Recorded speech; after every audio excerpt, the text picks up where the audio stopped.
The winter that changed everything started with silence. I had been living alone in a small house near the edge of town for almost a year. Behind the backyard stretched miles of dead woods and frozen land that nobody ever walked through. During the daytime, it looked peaceful enough, but at night, especially during winter, the trees turned into black silhouettes that swayed like figures watching from the darkness. That weekend, a brutal snowstorm rolled through the area. Temperatures dropped below zero, and icy wind rattled the windows hard enough to make the entire house groan. I stayed inside all day, avoiding the cold and trying to relax. By around 11 p.m., I cleaned up after dinner, turned off the TV, and headed to bed. There was one thing about the house that bothered me, though. My bedroom door lock had been broken for months. It was one of those cheap push-button locks, and one day it had simply stopped working. The door would still click shut, but it could be opened from either side without resistance. I never bothered fixing it because I lived alone. At least, I thought I did. Sometime deep into the night, I suddenly woke up. My chest felt tight. The room was pitch black except for faint moonlight leaking through the curtains, and for a second I couldn't understand why my heart was pounding so violently. Then I saw it. My bedroom door was slightly open, only a few inches. I stared at the narrow crack in silence, trying to convince myself it wasn't a big deal. Maybe the latch hadn't caught correctly. Maybe the freezing weather caused the old frame to shift. The house always made strange noises during storms. Still half asleep, I got out of bed and slowly walked toward the door. The floor felt freezing beneath my feet. I didn't turn on the lights because I didn't want to fully wake myself up. I grabbed the doorknob and pushed the door shut firmly until I heard the latch click into place. Then I climbed back into bed. But something felt wrong. Not the kind of wrong you can explain logically, the kind your instincts scream about before your brain catches up. I kept staring into the darkness of my room, unable to relax. Every tiny sound made me tense up. The creaking walls, the wind scratching branches against the siding, the low hum of the heater kicking on downstairs. About 30 minutes later, I heard footsteps, soft, slow, somewhere outside my bedroom. I froze instantly. The sound lasted only a second or two, like someone carefully shifting their weight on old wooden floorboards. Then silence returned. My entire body locked up with fear as I sat upright in bed listening to the darkness outside my room. And that was the moment I realized I might not have been alone in that house.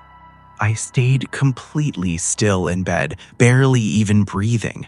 The silence after those footsteps felt unnatural, like the entire house was holding its breath with me. I kept staring at my bedroom door, expecting it to move again at any second, but nothing happened. No more footsteps, no creaking, no sound at all. After a while, exhaustion slowly started taking over. I remained awake for what felt like forever, listening carefully to every tiny noise in the house. Eventually, my body gave in, and without realizing it, I drifted back to sleep. Then suddenly, I woke up again. The same violent rush of panic slammed into my chest before my eyes even opened. It felt like my body already knew something was wrong. And when my vision adjusted to the darkness, I saw the door again, cracked open, wider this time. Cold air seeped through the gap like something breathing from the other side. My stomach dropped instantly. I knew for a fact I had shut it completely before falling asleep. I remembered hearing the latch click into place. There was no way the wind had opened it. I slowly sat up in bed, unable to look away from the doorway. Beyond the crack was only darkness. a deeper black than the rest of the room. I tried convincing myself I was overreacting, but every instinct in my body screamed that someone was standing right outside that door, watching me, waiting. I carefully swung my legs off the bed, preparing to shut the door again. But the second my feet touched the floor, something moved. A shadow shifted behind the doorway. Quick, subtle, like someone had leaned backward into the hallway after realizing I noticed them. Every muscle in my body locked instantly. I couldn't breathe. I stared at the opening, expecting a face to appear through the crack at any moment, but the hallway remained silent. No footsteps, no movement, nothing. Only the distant howl of freezing wind outside. I stood there frozen for what felt like hours, though it was probably only a few minutes.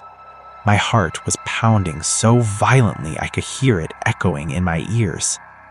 Whoever had been standing there knew I saw them, and somehow that made the silence even worse. Finally, adrenaline took over. I rushed forward and slammed the bedroom door shut as hard as I could, throwing all my weight against it. My hands gripped the doorknob tightly while I braced myself for someone to shove back from the other side.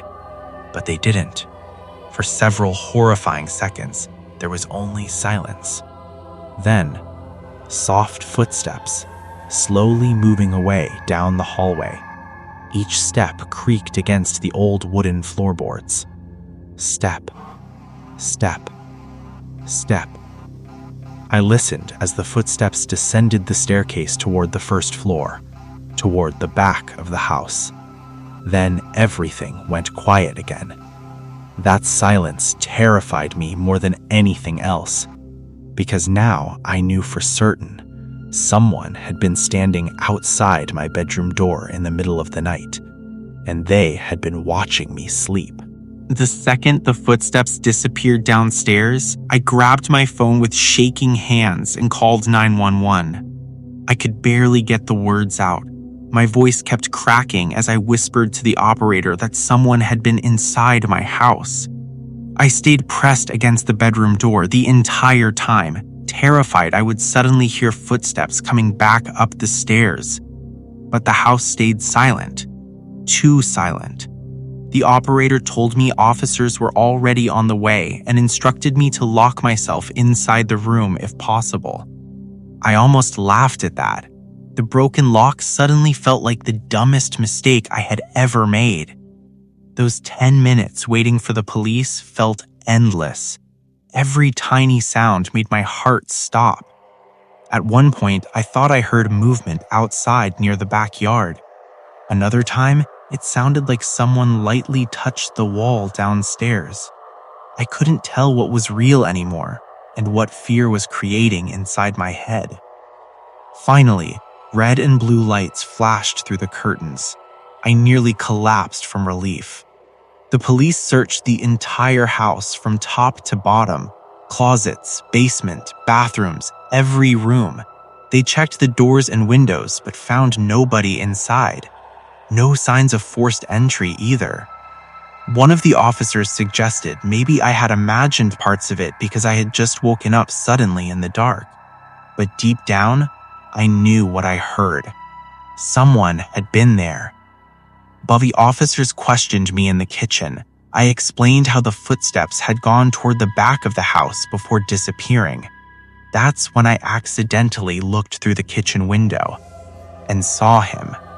Far beyond the backyard, standing between the trees, a tall black silhouette, perfectly still, watching the house, watching me. The icy fear that hit my body in that moment is impossible to describe. I immediately pointed toward the woods, shouting that someone was out there. But the second the officers turned, the figure vanished behind the trees. One of the cops ran outside with a flashlight, while another searched around the backyard fence line, but nobody found anything. Still, I knew what I saw. He had been standing out there the entire time, watching the police, watching me talk, like he wasn't scared of getting caught. That terrified me more than anything that happened inside the house, because it meant this wasn't random. Whoever he was, he had been watching me long before that night. I packed a bag immediately after the officers left and drove straight to a friend's apartment across town. I barely slept for days afterward. Every creak in the walls made me jump. Every shadow outside windows looked like a person standing there. And over the next few weeks, things somehow became even worse. A few days after the storm passed, the snow around my property finally started melting. At first, I avoided going near the woods behind the house. Just looking at the tree line made my stomach twist with fear. But eventually, curiosity got the better of me. I needed to know if I had really seen someone out there that night, or if fear had somehow driven me insane. So one cold afternoon, I grabbed a flashlight and walked toward the forest behind my backyard. The deeper I went into the trees, the quieter everything became. No birds, no wind, just the sound of snow crunching beneath my boots. And then I found it. A trail. At first it looked faint, barely noticeable beneath the snow and dead leaves, but the farther I followed it, the clearer it became. Someone had walked this exact path over and over again. The ground had been flattened from repeated footsteps. Branches were snapped aside. Bushes were bent inward as if someone had been quietly pushing through them for weeks, maybe months, and the trail led directly to my backyard. My blood ran cold. Whoever had been watching me wasn't some random intruder passing through. He had been stalking me, studying my house, learning my routines. The thought made me physically sick. But the worst discovery came later that evening.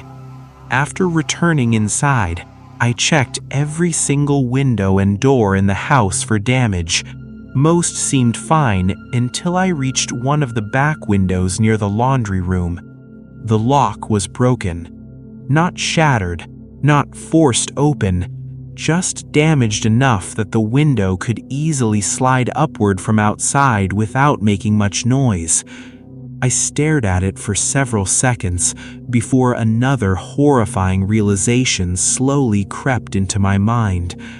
The bedroom door lock. It had stopped working months earlier. At the time, I assumed it was old and worn out, but now I wasn't so sure anymore. The possibility hit me like ice water down my spine. What if that night wasn't the first time he had entered my house? What if he had been inside before, standing in the darkness while I slept, watching me without me ever knowing? Maybe the broken bedroom lock hadn't been random at all. Maybe he had damaged it himself. I stopped sleeping after that. Every sound outside sent me into panic. I started checking every room repeatedly before bed. I kept lights on through the entire night and constantly looked out the windows expecting to see that silhouette standing near the trees again. And sometimes, I thought I actually did. A dark shape between the woods, gone the second I focused on it. Whether it was real or fear twisting my mind, I honestly don't know. But I reached a point where I couldn't stay there anymore. The house no longer felt like home. It felt like a trap. And deep down, I knew if I stayed any longer, something terrible was eventually going to happen. I moved out less than 2 weeks later. I didn't even bother taking everything with me. Most of my furniture stayed behind because I couldn't stand spending another night in that house. Every second inside felt unbearable. Even during the daytime, I constantly felt watched. like someone was still nearby, waiting. The final night there was the worst. I was packing boxes in the living room sometime after midnight when the power suddenly flickered. The lights dimmed for a second before coming back on. And during that brief moment of darkness, I heard footsteps outside the back door. Slow, crunching against the frozen ground. I froze immediately. The footsteps stopped too, like whoever was outside realized I had heard them. I stood there in complete silence, staring toward the kitchen entrance where the back door was located. My heart was pounding so hard it physically hurt. Then came 3 soft knocks. Tap, tap, tap. Not loud, not aggressive, almost gentle. That somehow made it infinitely worse. I backed away slowly without making a sound and grabbed my phone. Before I could even dial, another noise came from outside. A faint scratching sound, like fingernails slowly dragging across the glass. I couldn't move. I couldn't breathe. The scratching continued for several seconds before suddenly stopping altogether. Then, silence. Complete silence. I stayed frozen in place for nearly 20 minutes before finally forcing myself to look through the kitchen window. Nothing was there. No figure, no footprints that I could clearly see in the darkness. Just the woods swaying beyond the backyard. But I knew better. He had come back. Whether it was to scare me, watch me, or finally do something worse, I'll never know. I left before sunrise and never returned to that house again. The police never found the man. No arrests, no suspects, nothing. Eventually, the case faded away like it never happened. But even now, months later, I still catch myself checking locks multiple times before bed. I still wake up randomly in the middle of the night, expecting to see my bedroom door cracked open again. And the part that haunts me the most isn't the figure in the woods. It's the possibility that he may have been inside my house long before I ever noticed him, watching silently from the darkness while I slept peacefully, completely unaware. And sometimes, I still wonder if moving away actually mattered. Because every now and then, late at night, I get this horrible feeling that someone is standing just outside my bedroom door again, waiting for me to fall asleep. By the time Halloween arrived that year, I was almost certain I was the only person left living in that apartment building. The place was ancient, a crumbling 3-story complex sitting on the edge of town where nobody really wanted to live unless they had no other choice. The hallways smelled like mildew and dust.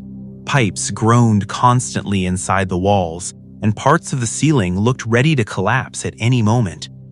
Most of the apartments had been abandoned over the years. People moved out one by one, and eventually nobody new replaced them.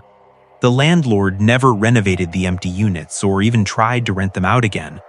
Doors simply stayed locked while the building slowly rotted from the inside. At least, that's what I thought. I had lived there alone for almost 8 months, completely alone. Sometimes the silence inside that building became so intense, it actually felt unnatural. If I dropped something in my apartment, the sound echoed through the empty hallways like it traveled across the entire structure.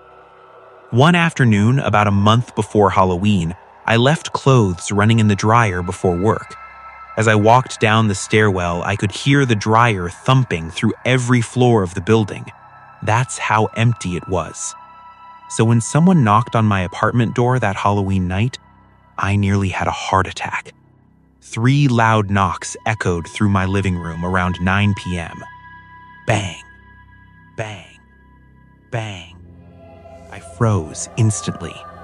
Nobody ever came here. Nobody.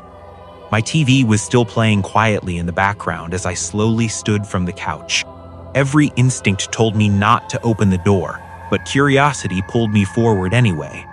I walked carefully across the apartment and cracked the door open a few inches. And standing there was a little girl. She wore an old Halloween costume with a plastic mask covering her face. In one hand, she held a small trick-or-treat bag hanging loosely at her side. It was empty. For several seconds, neither of us said anything. The hallway behind her was completely silent. No parents, no other children, no movement anywhere in the building. Just that little girl standing motionless outside my apartment. I remember finally speaking in this confused half-whisper. How did you get in here?" No response. She simply stared at me through the mask. I asked if her parents lived in the building. Still nothing. Not even a nod. The longer I looked at her, the more uncomfortable I became. There was something deeply wrong about the way she stood there so perfectly still.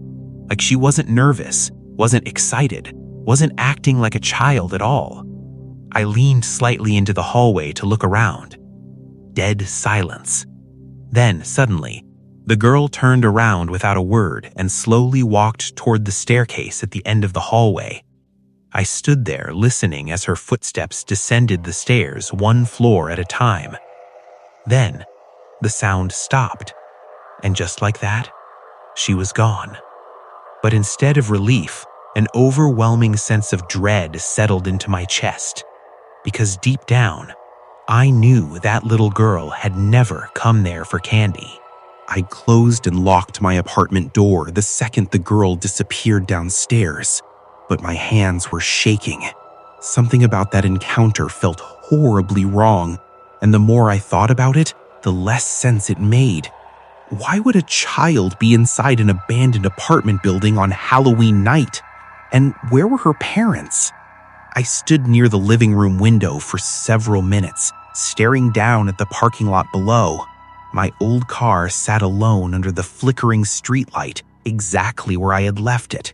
No other vehicles, no people outside, no sign the girl had ever been there. The entire property looked dead, but the feeling in my stomach wouldn't go away. Eventually, curiosity overcame fear. I grabbed my jacket and stepped out into the hallway to investigate.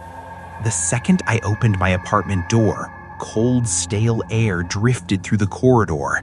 The hallway lights buzzed faintly overhead, casting long yellow shadows across the peeling wallpaper. Everything was silent again.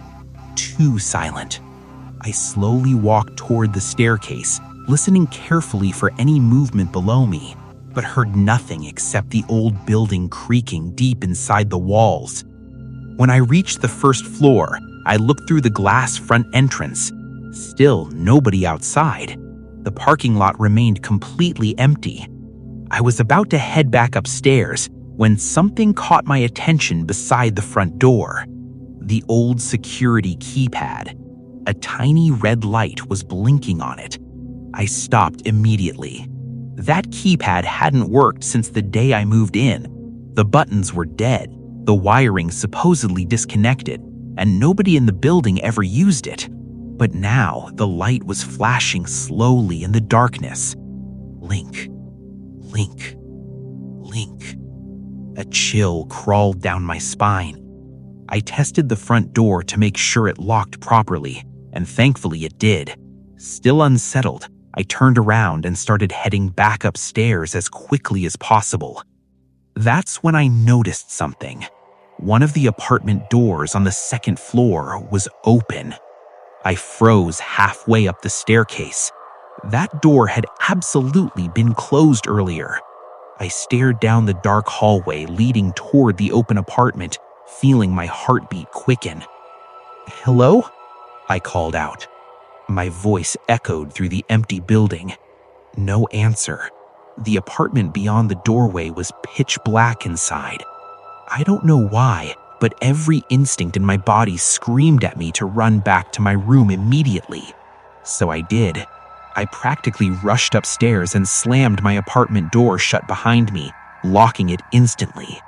For a few seconds, I just stood there trying to calm my breathing. Then, bang, bang, bang! Violent knocking exploded against my door. I jumped so badly I almost dropped my phone. The knocking came again, harder this time. Whoever was outside stood directly against the door, like they were waiting for me to unlock it. I slowly stepped toward the peephole and looked through it. A man stood inches from the door. He wore all black clothing with a hood pulled low over his face.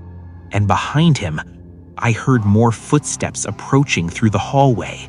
More than one person. Quiet whispering spread through the corridor outside my apartment, while the man continued standing silently at my door. That's when I realized something horrifying.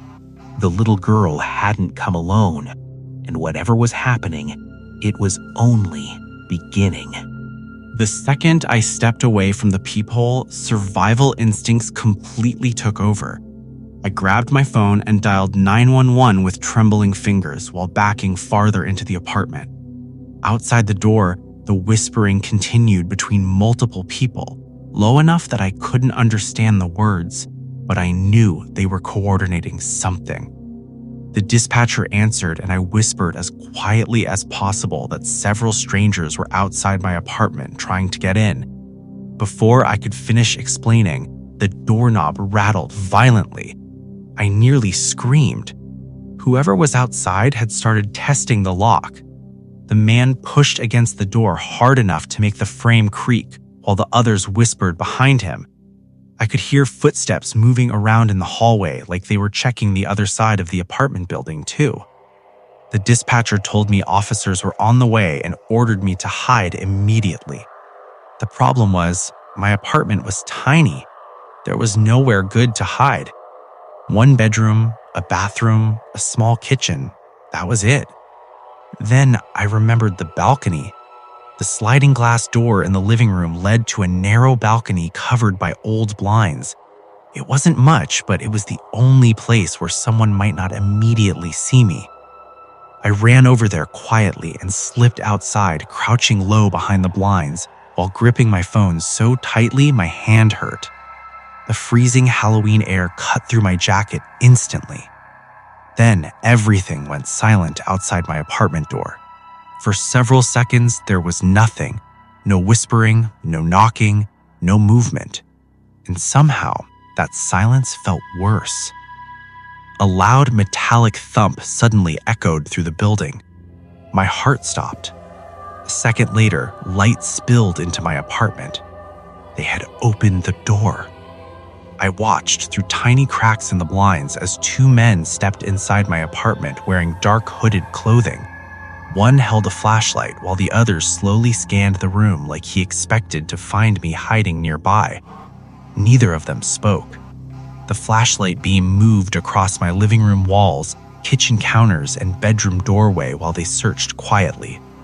The entire apartment felt terrifyingly small.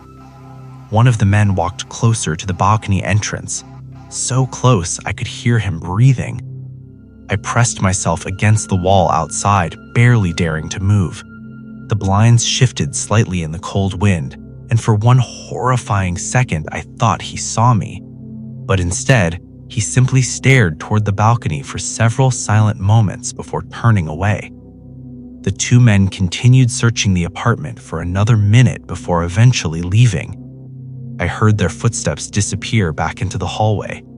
Then, silence returned to the building once again. I remained frozen outside on that balcony long after they were gone, too terrified to move. 10 minutes later, flashing police lights finally illuminated the parking lot below.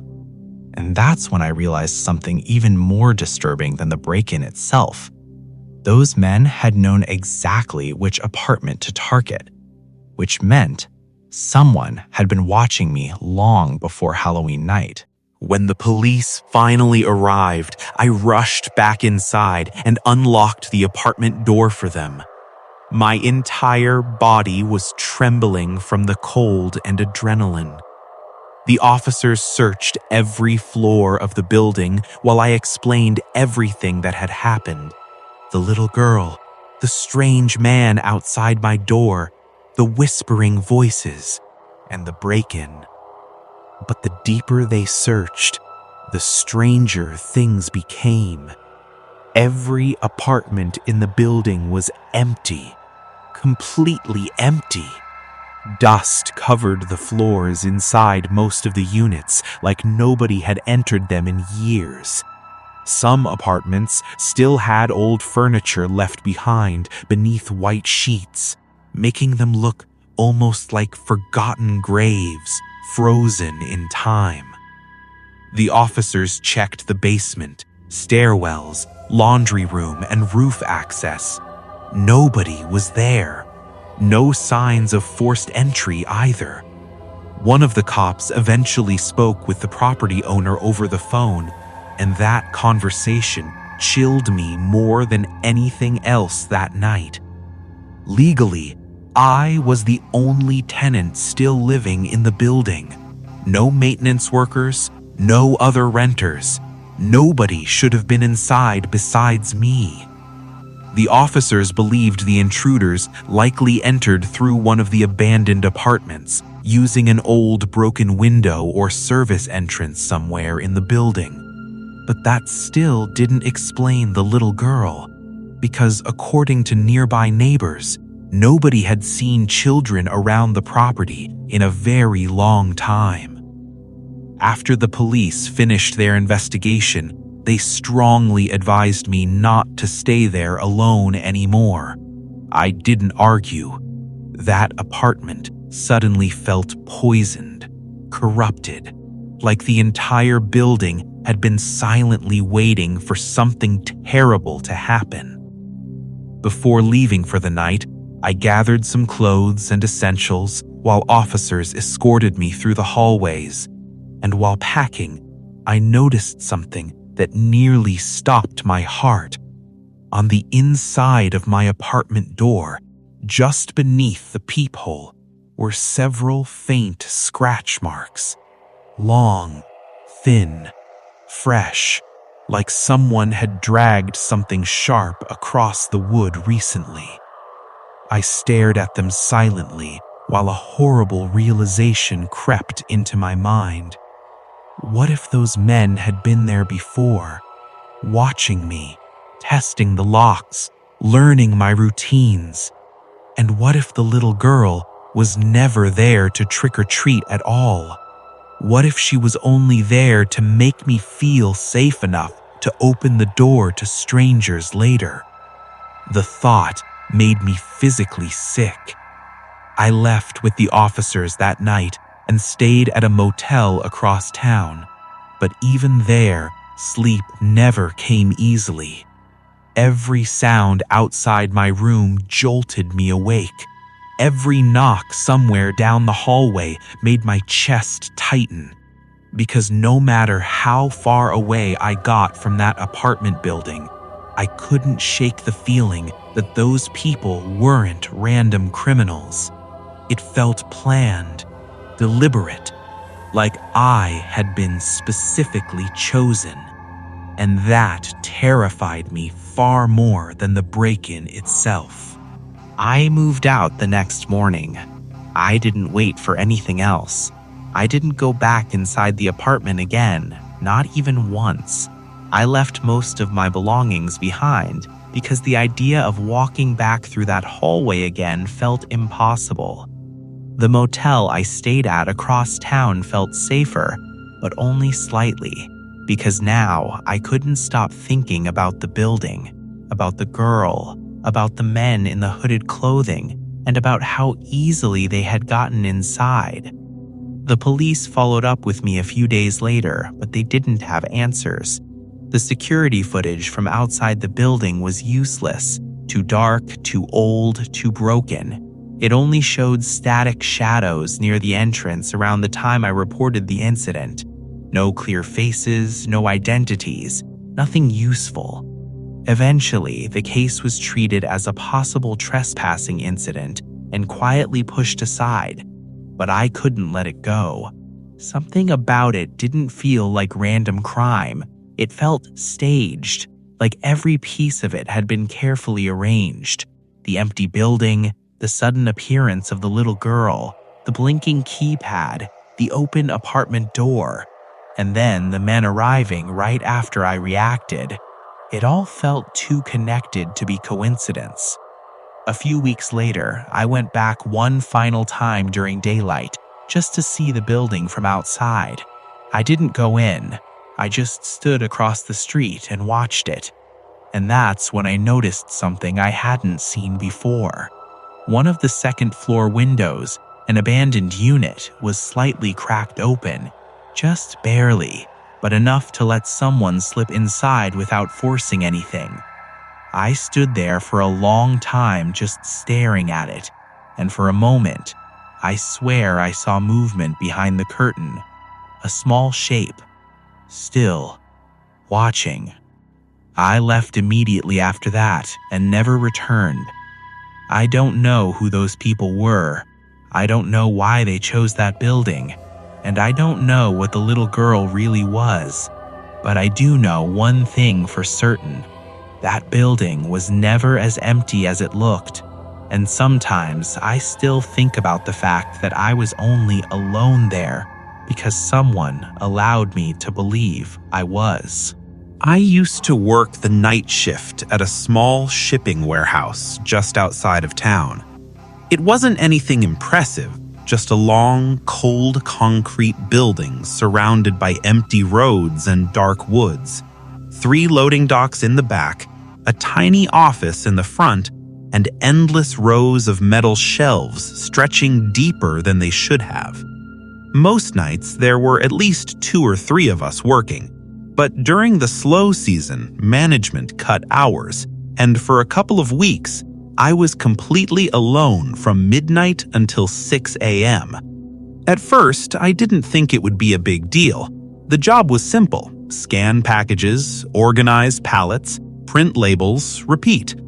Honestly, the silence almost felt relaxing compared to normal shifts. But that silence didn't stay normal for long. Inside that warehouse, sound behaved strangely. Even the smallest noise echoed too far.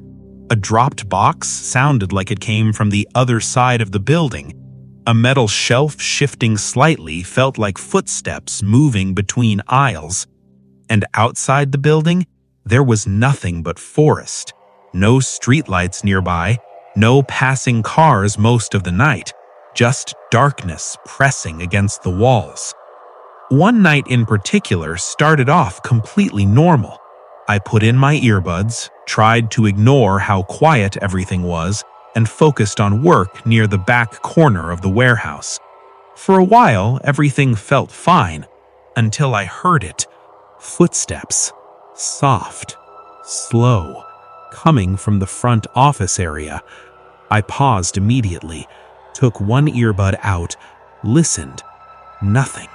I almost convinced myself I imagined it. Almost. But then, footsteps again. A few more steps this time. Careful. Like whoever it was didn't know the layout of the building. I felt a cold pressure settle in my chest, because I knew one thing for sure. No one was supposed to be inside that warehouse except me. I slowly set my scanner down and whispered into the empty building. "Hello? John, is that you?" No response. Only silence. And then, the footsteps stopped completely. That's when I realized something that made my skin go cold. Whatever was in there with me, it had heard me too. I stood still in the back corner of the warehouse, listening carefully. Nothing. No footsteps. No movement. Just the faint hum of the building settling into itself. I told myself it was probably nothing. Maybe the wind outside, maybe an old pipe shifting. Maybe even my mind playing tricks on me because of how quiet everything was. But deep down, I knew I was lying to myself. Because footsteps don't just disappear. I slowly walked toward the front of the warehouse, trying to act normal even though every muscle in my body was tense. The office area was dimly lit, the overhead lights barely reaching the corners where shadows gathered thick and heavy. I checked the break room first. Empty. Then the front office. Empty. No signs of forced entry, no broken locks, nothing out of place. I exhaled slowly, trying to convince myself I was being paranoid. Maybe I really did imagine it. I returned to my workstation and tried to focus again, but the silence didn't feel the same anymore. It felt watched. About an hour passed. I was scanning pallets near the middle aisles when something made me stop again. A shape through the office window that overlooked the warehouse floor. Someone was moving between the shelves. I froze instantly. At first, it was just a shadow passing between rows of stacked boxes, but then it moved again, slower this time, like it was searching for something. My stomach tightened. I stood up so fast my chair nearly fell backward. "Hey!" I shouted. "This is a restricted area. You need to come out." No response. I moved down the first aisle. Nothing. Second aisle. Nothing. It felt impossible. There's no way someone could be inside this building and just vanish like that. And yet, the feeling that I wasn't alone never went away. Then, I reached the back rows of shelving. Empty. Every single aisle I checked behind me was clear. No sign of anyone. I stood there for a moment, breathing heavily, trying to process what I just saw. Maybe I really did imagine it. Maybe I was just exhausted. But then, a sound behind me. A metal door opening somewhere deeper inside the building. I turned instantly, and that's when I realized whatever I had seen wasn't trying to hide anymore. It wanted me to find it. I stood there in the back of the warehouse, completely frozen, listening. The sound had stopped. No more door movement, no footsteps, just silence again. But this time, the silence felt wrong, like something had been opened that shouldn't have been opened. I slowly backed away from the aisle, gripping the metal tool in my hand tighter than before. My mind kept trying to explain it away. Maybe a maintenance store wasn't locked properly. Maybe something had shifted in the building. But deep down, I knew that didn't make sense, because I hadn't heard anything before that moment. And now, suddenly, there was a door open.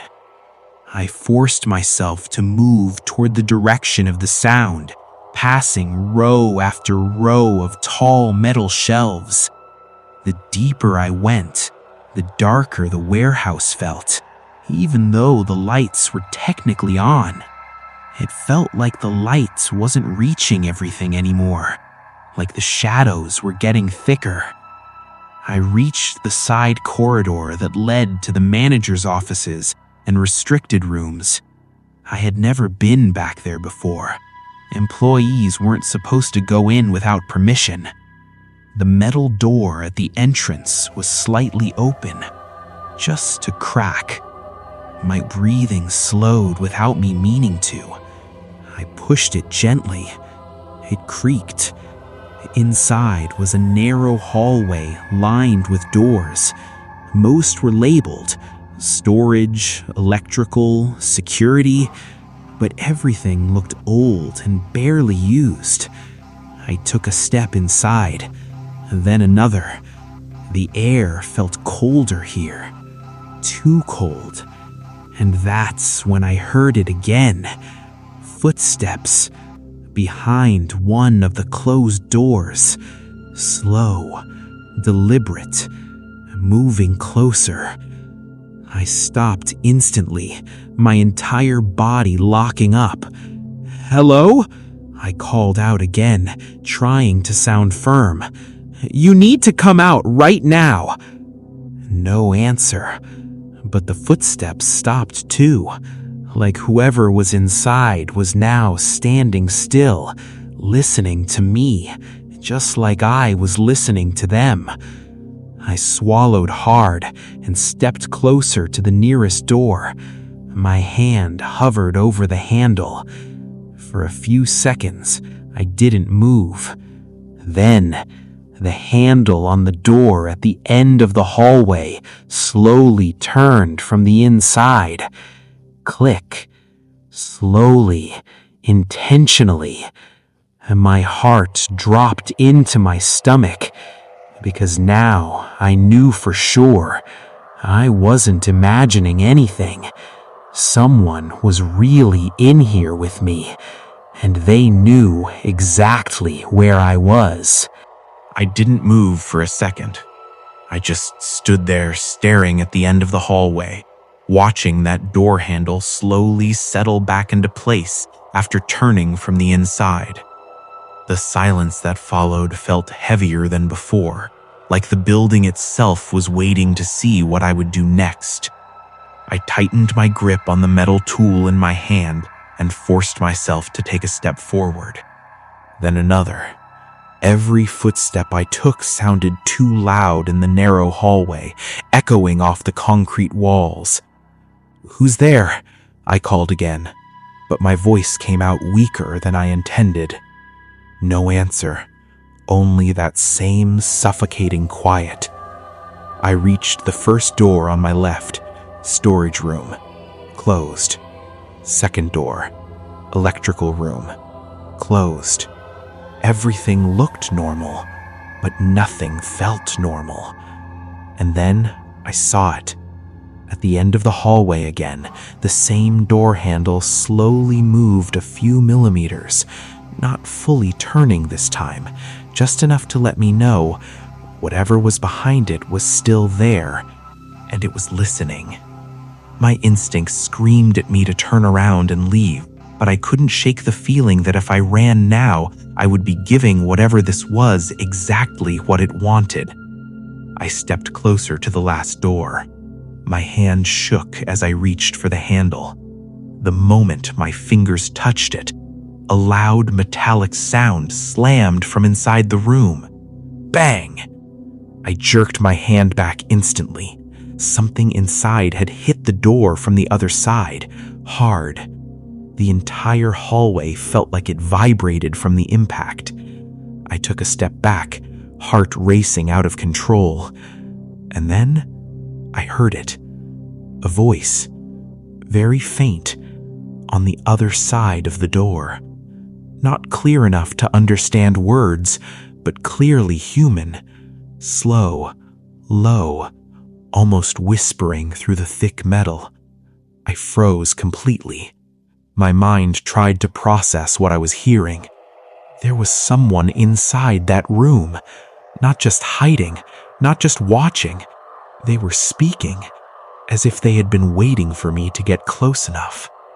The whisper stopped. Silence returned again. And then, 3 slow knocks came from inside the door. Knock, knock, knock. Just like they were responding to me, like they were inviting me in.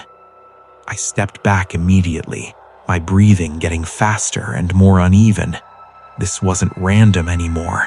This wasn't a break-in. This felt intentional, like I had walked into something that had already been happening long before I got there, and I was the only one who hadn't realized it yet. I kept backing away from that door until my shoulders hit the opposite wall of the hallway. I didn't take my eyes off it, not for a second.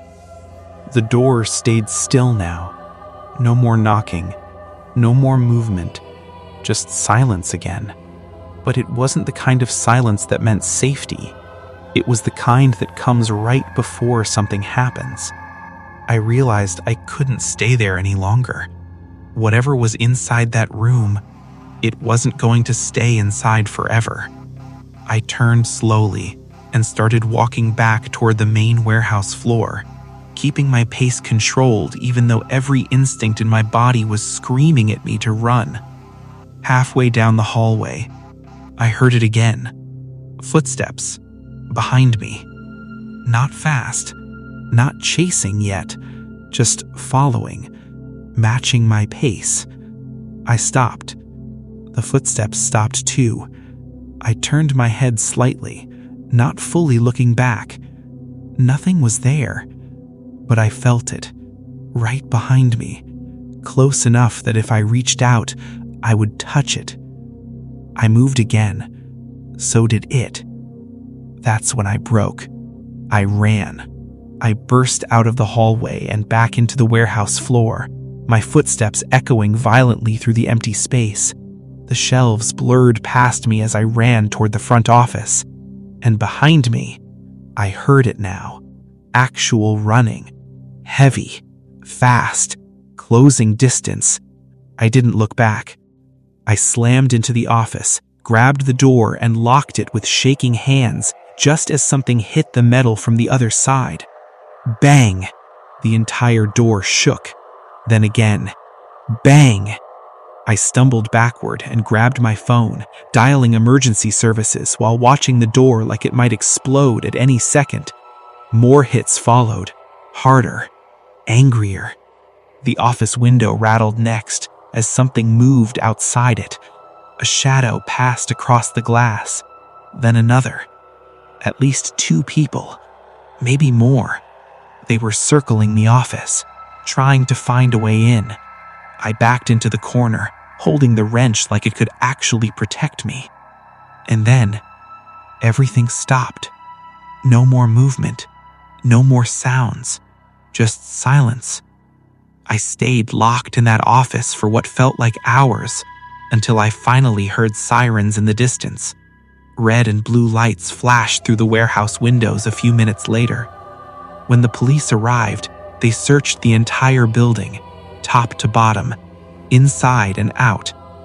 But they found nothing. No intruders, no signs of forced entry, nothing except my own footprints and disturbed aisles where I had been running. One officer told me something that still sticks with me. According to the building logs, I had been scheduled alone that night.